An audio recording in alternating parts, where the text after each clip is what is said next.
Assalamualaikum warahmatullahi wabarakatuh. Kami dari kelompok 4 akan mempresentasikan analisis kami mengenai dampak kebijakan tarif impor yang diterapkan oleh Amerika Serikat terhadap Indonesia. Analisis ini akan menggunakan pendekatan pastel yang mencakup aspek politik, ekonomi, sosial, teknologi, lingkungan, dan hukum. Perkenalkan, nama saya Ahmad Firza Ananda dengan NIM 24 12 33 50. Saya Egy Tanizar Gusmi dengan NIM 24 12 33 34. Perkenalkan, nama saya Ivan Bagaskara dengan NIM 24.12.3340. Baik, yang pertama, topik yang akan kami bahas berkaitan dengan ketidakpastian arah ekonomi dunia, khususnya akibat kebijakan proteksionis Amerika Serikat. Salah satu contohnya adalah penerapan tarif impor yang tinggi terhadap produk Tiongkok dan dampaknya secara tidak langsung ke negara berkembang seperti Indonesia, Malaysia, dan negara-negara yang lain. Untuk menganalisis dampak ini secara menyeluruh, kami menggunakan metode pastel.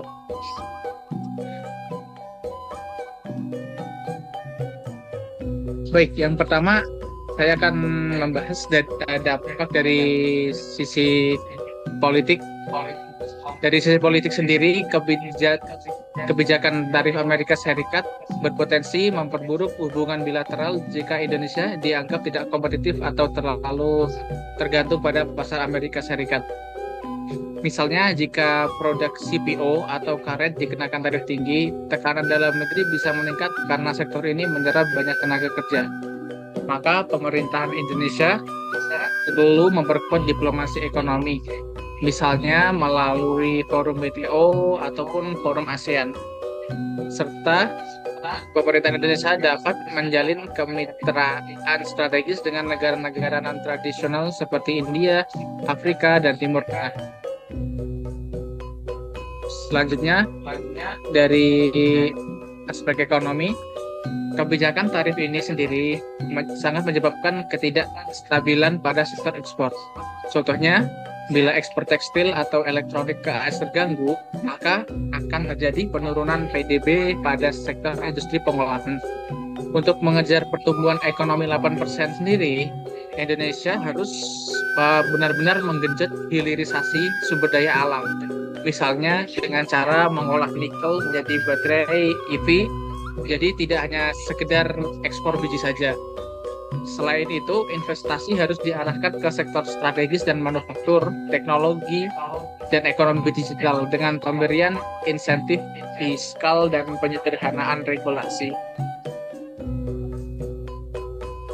Oke, untuk aspek sosial, dari sisi sosial sendiri, sektor terdampak akan memicu PHK dan menurunkan daya beli. Oleh karena itu, pemerintah harus memperkuat program pelatihan vokasional berbasis industri 4.0 seperti coding, AI, atau mektronika. Bagi para pekerja yang terdampak, program kartu prakerja bisa dijadikan contoh yang dikembangkan lebih lanjut. Di sisi lain, jaminan sosial dan bantuan langsung tunai juga harus tetap dilanjutkan agar tidak terjadi ketimpangan sosial yang ekstrem. Selanjutnya, aspek teknologi. Kebijakan tarif terhadap produk teknologi dari Amerika Serikat bisa membuat harga mesin dan komponen mahal. Namun, hal ini bisa menjadi peluang Indonesia untuk mengembangkan ekosistem teknologi lokal. Misalnya, pemerintah bisa mendanai inkubasi startup di bidang manufaktur lokal melalui LPDP, BRIN, atau kerjasama dengan swasta. Selain itu, perlu dibentuk kawasan inovasi seperti Teknopark di berbagai kota untuk mempercepat adopsi berbagai teknologi lokal. Selanjutnya yaitu lingkungan. Krisis perdagangan bisa menyebabkan pelaku usaha mengabaikan standar lingkungan demi mengejar efisiensi. Misalnya, ekspansi kebun sawit atau pertambangan tanpa regulasi bisa merusak ekosistem.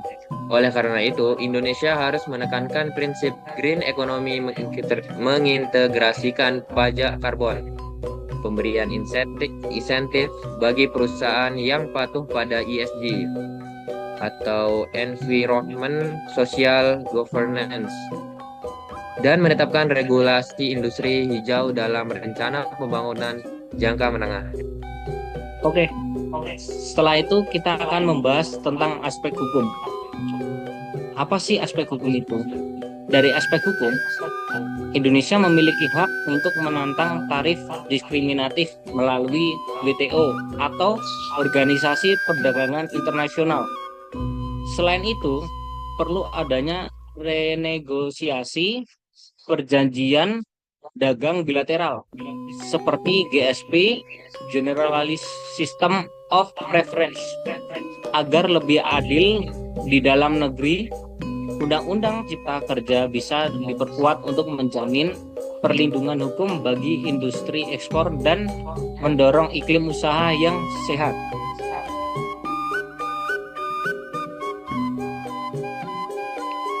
Nah, bagaimana sih rekomendasi yang strategis?